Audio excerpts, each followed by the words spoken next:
Right then, this is a quick walk around video, and it may be quick because it's getting a bit showery. This is for an absolutely stunning car. This is for a Lexus NX300 and it's their Premier model. This one's fitted with the panoramic roof. Just 50,000 miles on this car. Lovely ownership and absolutely stunning condition. They are, in my opinion, just so good looking. And it's been kept wonderfully. It's lovely aggressive front end with the signature Lexus grille there. All looks absolutely fantastic. Very, very clean indeed. Hardly a stone chip anywhere on there at all. Coming down the near side, it's just beautifully smooth in the panel work. Near side front alloy, absolutely beautiful condition. The panels are wonderfully clean. It's literally just been washed off, not polished, but it's got a real natural luster to the car. But it's such an interesting looking car in a category which has so many bland sort of conformist type vehicles. And then come around the back, again all very, very clean and tidy. Offside, driver's side, again beautifully smooth, and the panel work absolutely beautifully smooth. Offside rear alloy, generally very good, just a tiny mark on the outside rim, but nothing's right home about on a car that's 8 years old. And final alloy, same as the other one actually, just a tiny little mark, but I'm being nitpicking because that is in simply beautiful condition. Let's come to the back of the car now. You can see quite clearly, electric tailgate working perfectly. In the back, nice sized boot, beautifully finished as you'd expect of a Lexus. And nice to see it's been fitted with a load liner, which means carpeted areas underneath look pretty much as new. It's coming into the back of the car now. It's a gorgeous interior, absolutely stunning. And it's in, again, amazing condition, absolutely beautiful. Coming into the front, again, all beautifully clean, electrically adjusted seat on the passenger side there. Again, leather work, it's absolutely crisp and clean. Let's come to the driver's door card, again, absolutely beautifully clean. Likewise, footwell areas. The driver's seat itself is in fantastic condition.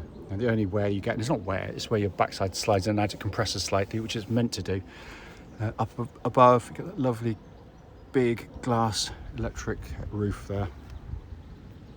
So inside the car now, absolutely stunning interior, it really, really is. Sat nav, as you can see, works absolutely perfectly there. If we pop the car into reverse, you get this lovely 360-degree camera on these top of the range models. It's absolutely brilliant. And then coming down, the dash itself, it's in absolutely glorious condition. You obviously got heated and cooled seats on these cars. Then come across the main dash binnacle. And you've got a lovely information display. And when you're in Econ and normal mode, that's the screen you get. Twist it to the right, suddenly it transforms into a rev counter and a little red hue there for sport mode. But it is absolutely stunning. Unfortunately, it's just started to rain, so I'm not sure whether you can see, but flickering in the distance there, on the camera at least anyway. You've got the heads-up display, which is, again, absolute genius. Finally, just to show you, owner's manual pack and lock and wheel nut key here and present with the car. Right then, this is a quick road test video, and this is for a Lexus NX300, and it's the Premier model. This car's registered HJ64RXB, with mileage of just 50,370 recorded. The reason for all of our videos, and actually especially this road test section, is to ensure that if anyone's online looking at any of our cars, they get to see the car we're advertising actually in operation. Like many people, we've been to see cars which have looked absolutely fine in photographs and descriptions, only to get there and find out when you drive it, it's got an obvious fault that shows up as soon as you pull away and drive the car. So hence that's why we do it. They're also done on these very quiet country roads in this absolutely beautiful part of Gloucestershire, where we're lucky enough to be. And this actually forms part of the road test route we take our customers on, so hopefully then would be representative of what you'd feel yourself should you be offered a test drive in the car. So coming to the car, just one owner, beautifully looked after in every way. I mean, it's just a stunning example, it really is. I'll stick my hand up straight away. I'm massively biased. I adore these cars, but notwithstanding that, I'm going to go through the usual things I always do.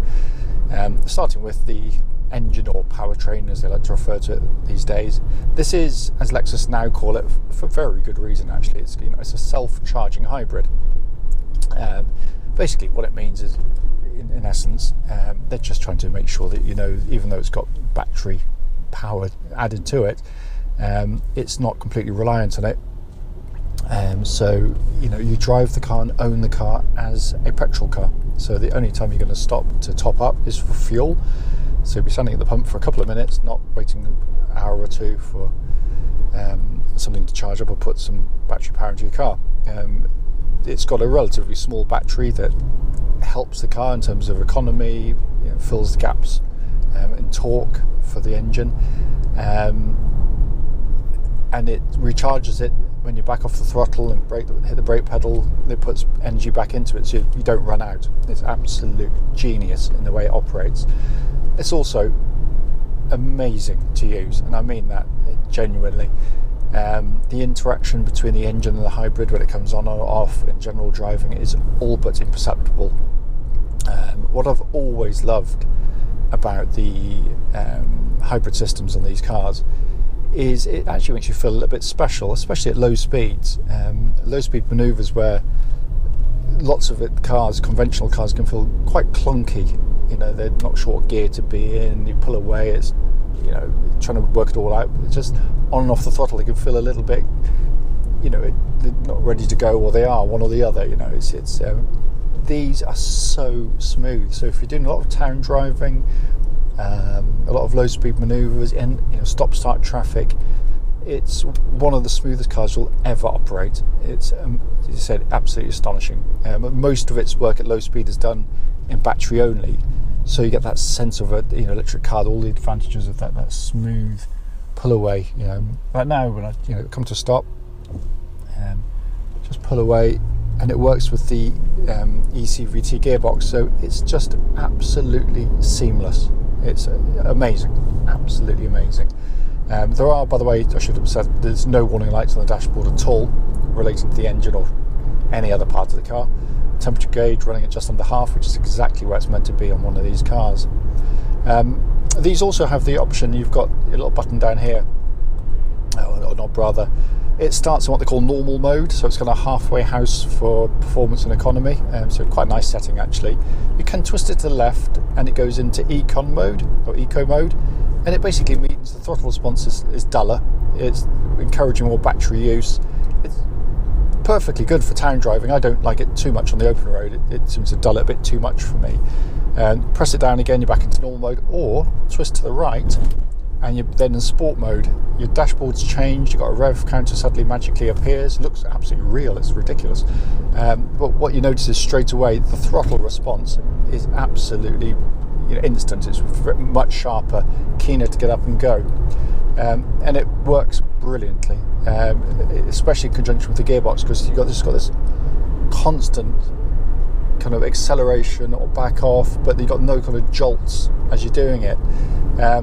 Ignore completely, and I really mean this by the way, I've seen so many road tests on these cars in particular where leaden-footed road testers get into them, they shove the foot down and they go wah, and hear the engine revving away, droning away, and they curse at the car for doing it. The reality is, most of your driving, and I've owned 2 or 3 of these things, plus various other Lexus hybrids, and this isn't the bias side of it, by the way, you tend to drive normally, as most people do. Like now, I pull away, I'm not going to shove my foot to the floor because I don't need to. The only time you notice it is if you're going to join, let's say, a motorway on a slip road or overtake a car. You put your foot down, you accelerate past, and you back off, or accelerate up to the speed of the motorway and the traffic, and then you back off. So now if I was going to pretend to do it, put my foot down, hear the revs rise, but then I back off because we're already up to speed. So that's literally for a couple of seconds, but the rest of it is brilliant, absolutely brilliant. And they begrudgingly, later in the video, well, of course, if you drive, normally, sedately, you don't get that. Well, of course you don't, because that's how most people drive the car. If you're someone who's inclined to get into the car and shove your foot down every time you get into it, which is, I've never met anyone like it, it wouldn't be the car for you, quite clearly. But in every way, joyous to use, so smooth and quiet, really is. Steering on the car, track's absolutely dead straight. There's no vibrations at this speed, or I'm up to legal limit now, or motorist speeds either. There's no vibrations at all. Very nice power steering system, light, accurate, precise, does exactly what you want it to do, really, and it feels lovely and tight on the road. Suspension wise, it gives you really good body control, actually. The RX 400s, which I've always loved, the old ones I used to have, lots of those, they were very smooth on the straight ahead, but obviously go through the corners, they felt a bit top heavy and they kind of lolloped about a bit, which I kind of forgave them in lots of ways. But these are much tighter on the road. You go through the corners, it flows through really nicely, but it also manages to give you a really compliant, very well judged ride. You will feel bumps, of course you will. Let's wait for this chap to go. But what it does, it smothers them, very effectively. Exactly in keeping with the car itself. I'm going to give the brakes a good old shove. I know they're good because we checked them, but just basically nice and hard. Really good pedal on the car, so all absolutely spot on. So finally coming inside, and again, this is what I love about the NX, is it's a really interesting design on the outside. It breaks away from the traditional mould of just the same boring designs, and it continues the theme inside, but not at the expense of practicality. So when you sat in the car, you've got a lovely driving position. It's absolutely dead easy to get really comfortable in the car. You've got a really smart looking interior, beautifully put together, no squeaks or rattles, typical Lexus build quality. But it's really interesting, but everything's very easy to use and to operate. You've got menu screens in the sat nav, which you can see working perfectly there. But you've also got real buttons here for fan speed, heater, temperatures, heated seats, so you're not having to go into screens to do it on the move, because you've got the little pad down here, which is good, but it's better not using that when for the commands you want to do on a regular basis. But it makes you feel really rather special when you sit in these cars. It really does, and it genuinely does as well. And it's the little things, it's the stitching here, it's the colours, the way it's displayed and built. As I said, it's beautifully done. Air conditioning, by the way, pumps out ice cold air. You've got dual zone climate control system, heated and cooled seats, which all work absolutely perfectly. A couple of things I love on the car. You got this lovely analog clock, which at night it's luminous, I think is what it, but basically it glows. It looks absolutely stunning. Again, coming back to the road test people, it beggars belief. I'm not going to name any names. Oh, cracky, that is cold. But there was a road test I saw one of these where one of their criticisms of the car, they sneered at it, was the fact that Lexus had the audacity to put a CD player into the car. He said, as if to say, basically the only people that could be remotely interested in buying the car are people who are, 20 or 30 years old, old fogies like me, with a big collection of CDs, I'd hasten to add. I love the fact that it's there, but I don't understand why they do that, but there we are. It really does drive absolutely beautifully.